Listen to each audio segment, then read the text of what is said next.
The gravy was still steaming in the boat when my son stood up and decided the rest of my life for me. I had made the roast the way I always did, the way his father liked it, with the carrots soft and the potatoes browned at the edges. The table was full.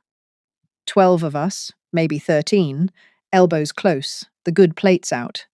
I was leaning over to pour the gravy onto Daniel's plate first, because he was my son, and that is simply what a mother's hand does without asking, when he tapped his fork against his water glass. "Everybody, hold on a second," he said. "I want to say something." I thought it was a toast. I almost smiled. "Mum," he said, and he was using his warm voice, the one he uses when he wants you to believe a thing is kindness. "Heather and I have been talking, and we found a wonderful place, really wonderful. Sunny rooms, people her own age, nurses right there if she needs them. We think it's time." I kept pouring. I did not understand yet that he was talking about me as if I had already left the room. "It's just too much house for one person now," he went on. "So we'll take care of all of it, the selling, the paperwork, all of it. Mum won't have to lift a finger. We just think it's time she was somewhere she'd be looked after." He said she. He said Mum won't have to. He stood there in my dining room, under the light fixture his father and I hung the first autumn we owned this place, and he announced where I would be moving the way you'd announce a vacation already booked. I set the gravy boat down. Quietly. I remember the small sound it made against the table. I did not say no. I did not say anything at all, not right away. I have learned that silence makes some people nervous enough to show you who they really are, and so I let it sit there over the table like the steam off the roast. I watched instead. I watched my son look everywhere but at my face. He looked at his plate, at Heather, at the salt shaker, at the window behind my head. A man who is sure he is doing the right thing looks his mother in the eye. Daniel could not. I watched Heather. There was a brochure peeking out of the top of her bag where it hung on the chair, glossy and folded. A corner of green lawn and white railing showing. She had not pulled it out tonight on a whim. The decision had been made in some other kitchen, on some other evening, long before they set foot in mine. "It's really for the best, Eleanor," my cousin's wife said softly, "the way you'd speak to someone who had not understood." "It's just too much for her now," someone else agreed, about the house I had cleaned that very morning. Then one of the little ones asked why Grandma was leaving, and I heard Heather lean down and whisper, "Grandma's getting a little forgetful, sweetheart." Forgetful. I had balanced my own checkbook at that kitchen table before sunrise. I knew to the dollar what was in every account I held. I had taught grown men and women to read for 30 years, and not one of them ever called me forgetful. But I held my tongue, because a woman defending her own mind to a room that has already decided only proves their point for them. Only Claire, my granddaughter, kept still. 19 years old, and the one person at that table who let her eyes drop to her plate instead of looking at me with that soft, sorry pity. She knew something was wrong with the whole shape of it. I could see it in her shoulders. So I reached for the dish in front of me. "Potatoes, anyone?" I said, and I passed them down the table with a steady hand. And when the talking moved on, I turned to my son and said, simply, "Thank you for thinking of me, Daniel." He smiled, relieved. He thought it was over. He thought I had folded. They mistook my quiet for agreement. It was the last time they would make that mistake. There was a plain manila envelope on the chair beside me. I had set it there before dinner, before any of them arrived. But to understand what was inside it, you have to understand how I came to fill it, because that envelope did not appear out of nowhere. It took 3 weeks, 2 appointments, 1 frightening afternoon, and 1 sentence I was never supposed to hear. You have to understand what that table meant to me, or none of the rest of it will make sense. I had been setting it for 40 years. Every Sunday, without fail, through funerals and births, and the long flat years in between. When Walter was alive, we did it together, him carving at the head, me carrying the dishes in from the kitchen. After he passed, 4 years ago now, I kept doing it alone. People said I should rest. I told them the table was how I stayed alive. I cooked, because cooking was the one language no one ever talked back to. The roast, the green beans with the almonds Daniel liked as a boy, the pie cooling on the sill. I learned that recipe from Walter's mother, and I made it the same way every single week, so my family would always have one place in the world that smelled like coming home. I was a teacher before I was anything else. For 30 years, I taught reading at the county library, mostly to grown men and women the world had quietly written off, who came to me late and ashamed and left able to read to their own children. I know what it is to be looked past. I had just never expected to feel it at my own table. When Daniel was small, he sat in the third chair from the end, the one with the wobble we never fixed, and he used to fold his napkin into a little tent and call it his house. I would look at him and think there was nothing on this earth I would not do for that boy. And I did. When his father died and money got tight for them, I helped quietly. I paid a semester of my granddaughter's tuition and told no one. I sat with the children when Heather went back to work. I kept the lights on and the door open and the kettle warm, so they would always have somewhere to come back to. I believed that if I kept feeding them, they would keep needing me. And I believed, God help me, that being needed was the same as being loved. That was my mistake. Not the cooking, not the helping, the believing. Because a chair set out of love saves you a place. A chair set out of habit only waits for you to be done with it. And once I let myself see it, I could not stop. The birthdays came back to me. Mine always remembered a day or two late, with a text message and a small apology. Theirs never forgotten, never. The phone calls, only when the babysitter fell through or the water heater went or somebody needed a recipe, a loan, a pair of hands. Never, on a slow Tuesday, just to ask how I was sleeping. But the one that stayed with me, the one I could see as clear as if it were happening again, was the Christmas 2 years back. The house was full that night. I had cooked since dawn. When it came time to sit, I carried the last dish in from the kitchen and looked for my place, and there was no place. The good seats, the ones near Daniel, and the warmth and the talk were all taken. Heather looked up at me, pleasant as anything, and gestured to the far end by the kitchen door, where the children sat. We put you down here, Eleanor, so you'd be close to the kitchen, in case anything needs doing. In case anything needs doing. At my own table on Christmas, I had been seated where the help would sit. Of course, I said, and I sat. A child beside me asked me to cut his ham, and I cut it. Down the table, I could hear Daniel laughing at something, his head thrown back, and he never once looked to see where his mother had been put. I told myself it didn't matter. I have never in my life worked so hard to believe a thing I knew was not true, and the children learned it, that way of seeing me. When I gave Daniel my honest opinion about their second mortgage, Heather smiled and said, "That's a little old-fashioned. Eleanor." And the little ones picked up the same soft, polite way of letting my words go through them and out the other side. By the end, my own grandchildren heard me the way. You hear a radio playing in another room. But the thing that turned the key, the thing I cannot unhear, happened 3 weeks before that Sunday dinner, in my own kitchen. They thought I had gone up to lie down. I was on the back stairs, out of sight, and I heard Heather's voice, low and practical. It's such a waste, all that house sitting there for one person.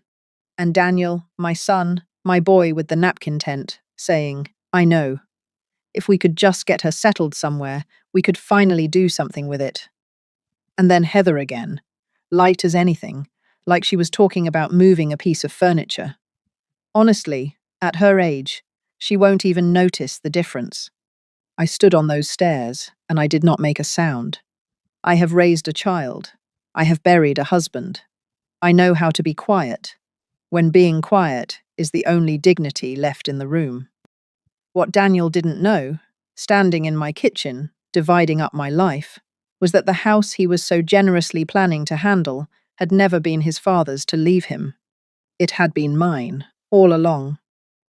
That night, after they had gone, I sat in my kitchen with a cup of tea I never drank. It went cold in my hands while the house settled around me, ticking the way old houses do. Walter's photograph was on the windowsill where it has always been, him squinting into the sun on the porch, before the grey came into his hair. I looked at him for a long time. I will tell you the truth. I cried a little, but not for long, and not the way you might think. I did not cry because they had hurt me. I cried because I had let them, for so many years, by mistaking patience for love. I had been waiting for one Sunday when they would choose me the way I had always chosen them. And somewhere between the cold tea and Walter's steady eyes, I understood the wait was over. Not because they had finally come around, because they never would. So I dried my face and made myself a promise, plain and quiet. I would stop asking to be loved. I would start finding out what was actually true. Not feelings, facts. What was mine, what was written down and signed. I got up, my knees stiff from sitting, and went to the drawer in the front hall where Walter kept his things, his reading glasses, his good pen, and underneath, the small leather address book he carried for 30 years. I turned the soft pages until I found it, in his careful hand. A name and a number. James Whitfield. Attorney. The man who had handled everything for us, back when there was an us. In the morning, I called him. James Whitfield's office smelled of paper and coffee and the faint dust of a man who keeps everything. He was older now, the way I was older, but his hands were steady when he shook mine, and his eyes were kind, in a way I had forgotten kindness could look, from someone who owed me nothing. I told him why I had come. I did not give him the whole story. I only said I needed to understand exactly what was mine. He did not ask why a woman my age would suddenly need to know such things. I think, having done this work for 40 years, he had learned to recognize the particular quiet of someone who has just found out where they stand in their own family. He pulled the file. Walter had kept good records, the way he kept everything. He laid the deed on the desk and turned it so I could read it. "The house is yours," he said. "Solely, Walter left it to you outright. There's no joint ownership, no trust holding it for anyone else. It is your name on this paper and no one else's." I looked at it for a long moment. My name, just mine. All those years I had let them speak of the house as though it were already half spent, already theirs. And it had been mine the whole time. "Your pension is your own as well," James went on, untouched. He paused. "There is one thing." He drew out an older document. The ink faded, and my breath caught when I saw the date.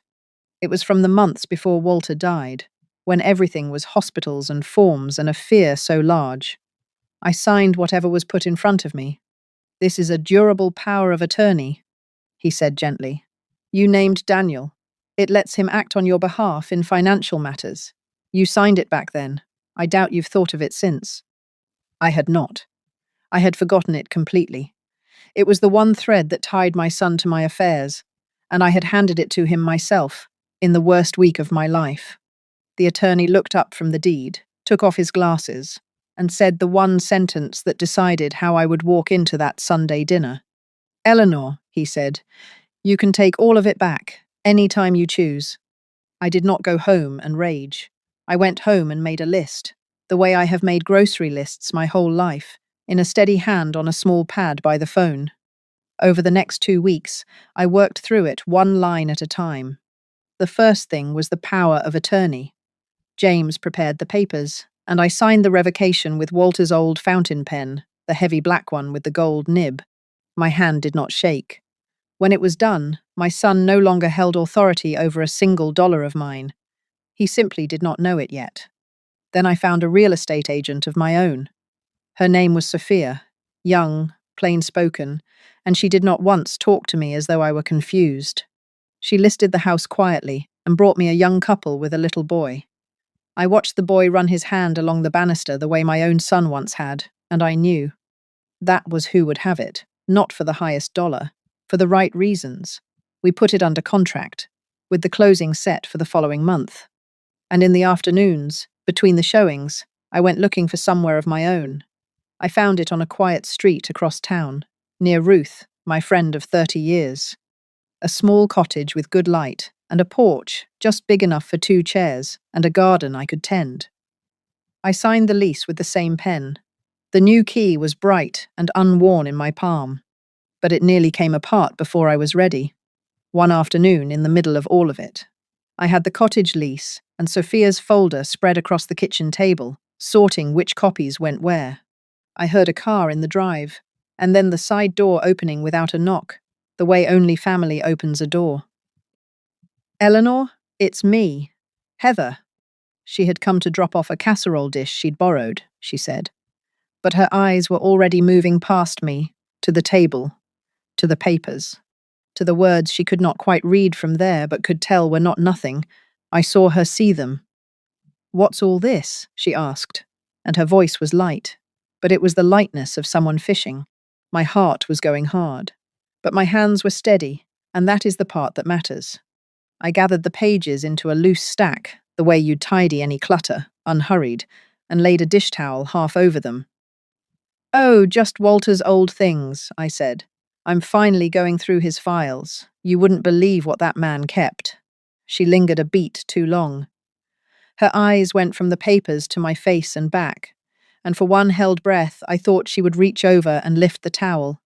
Then she smiled her smooth smile and set the dish on the counter.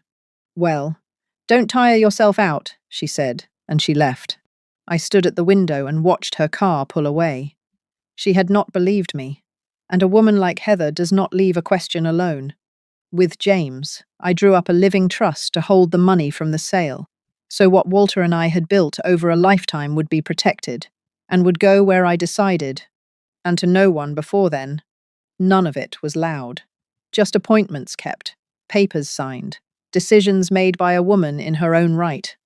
And the whole time, I kept thinking about the word they had used at that table: moving. They had spoken of moving me, the way you move a chair to clear a floor. But I wasn't being moved anywhere. I was moving. The difference between those two words is a whole life. In the end, it was Heather who gave it away, and it started with that afternoon in my kitchen. After that, she had taken to driving past the house. I learned later, the way you keep circling a thing that won't sit right in your mind. And so it was Heather who saw the sign first. The rider Sophia had added across it: "Sold." My phone began to ring. Daniel called more in those 3 days than he had in the 3 months before. For months I had been a name he remembered late on a birthday. Now, suddenly, I was the most important person in his world. But it was the questions that gave him away.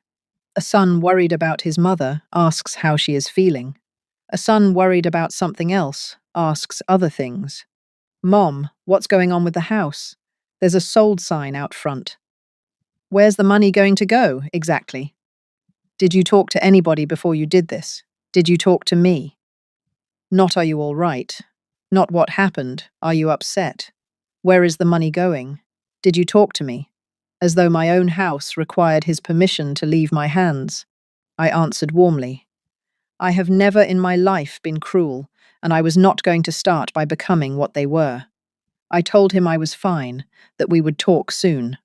I told him nothing else. I was saving the truth for Sunday, for the table, for the envelope. When the calls started, I understood something I wish I hadn't. They were not worried about me. They were worried about the equity. And once you know a thing like that about your own child, you cannot pretend you don't.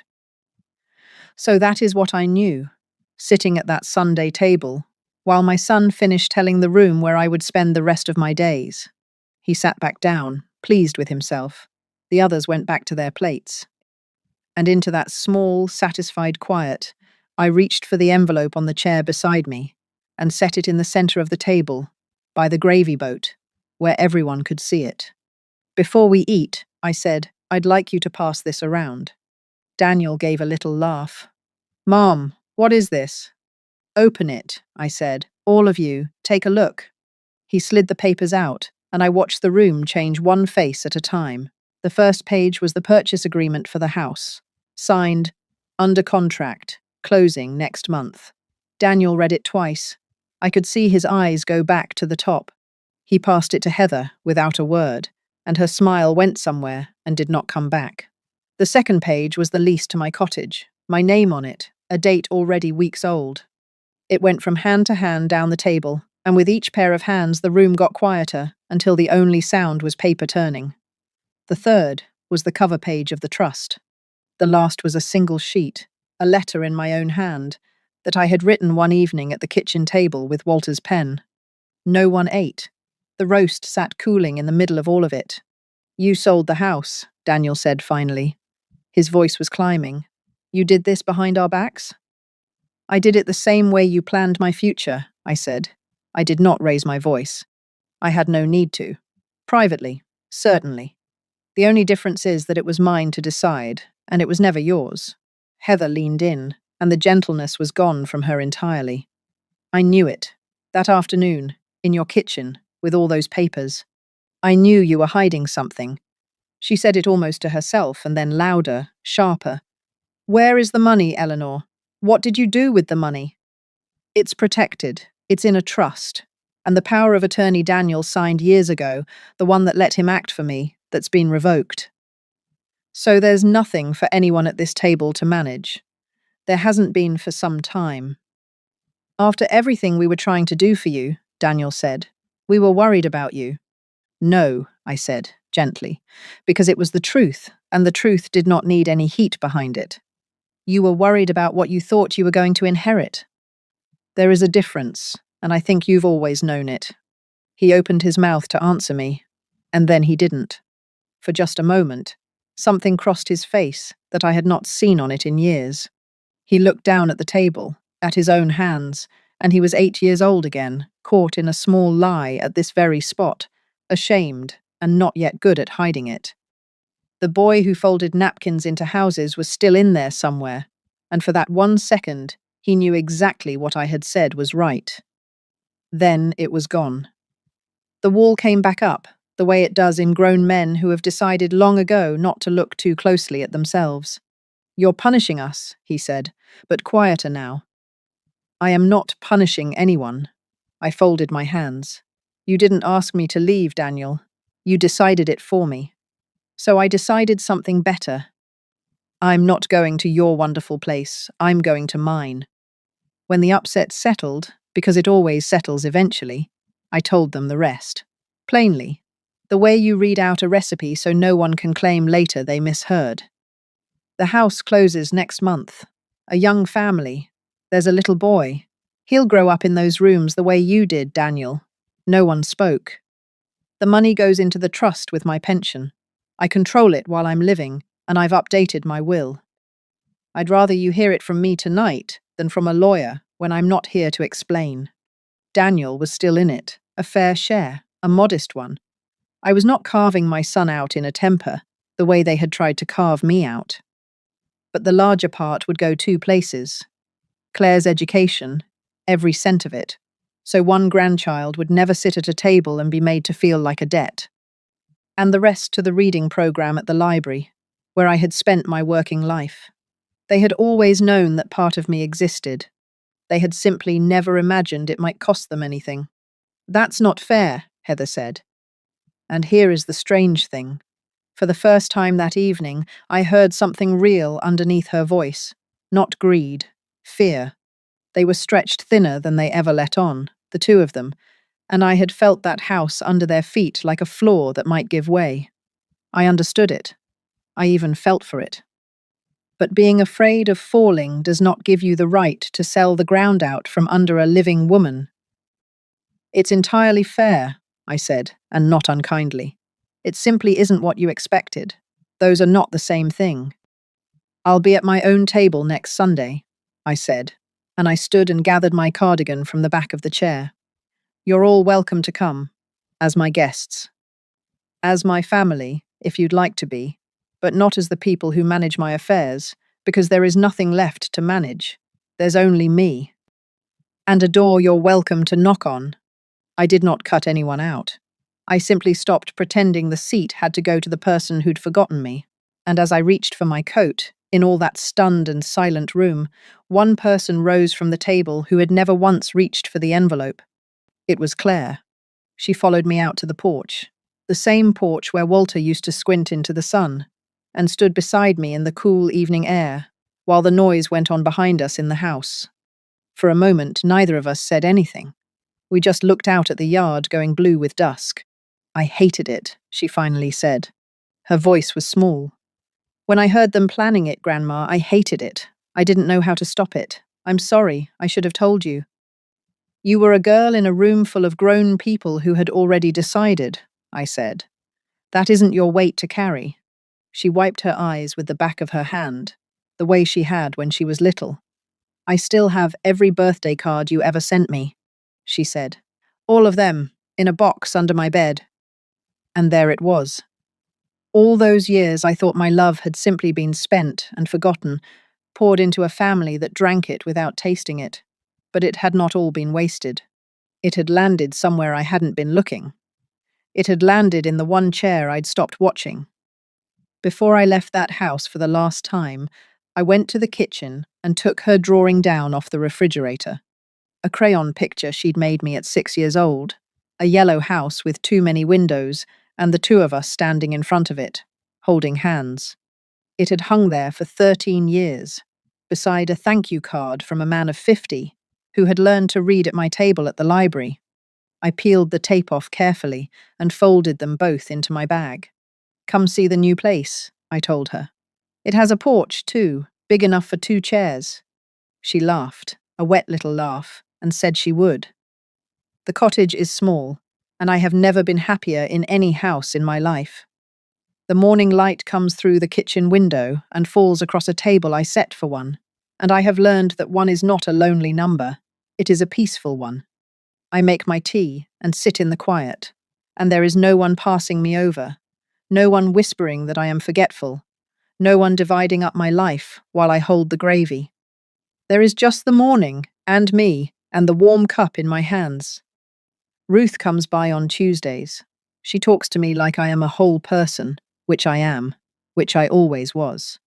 Claire's drawing hangs framed on the wall by the door now, the student's card tucked into the corner of the frame, the first things I see when I come home, and the last when I leave. The new key has stopped feeling new. It has worn smooth in my pocket, the way a thing does when it truly belongs to you. I think sometimes about that long dining table set every Sunday for 40 years. I gave it everything I had, and I never once asked whether my chair was set out of love or only out of habit. I know the answer now, and the strange thing is, it no longer hurts. Because I stopped waiting to be chosen, and I chose. A chair set out of habit waits only for you to be done with it. A life you choose on purpose saves you a place every single day. In the spring, I am going to plant a garden, tomatoes, and the climbing roses Walter never let me put in, because he said they were too much trouble. I have decided I like a little trouble, if it's mine. I sit on my own porch in the evenings now, in one of the 2 chairs, with my tea going cool the way it always does, and I am not bitter, and I am not lonely. I am free. I didn't raise my voice that Sunday. I raised an envelope. It turned out paper carries further than shouting ever did. Sometimes dignity does not arrive with shouting.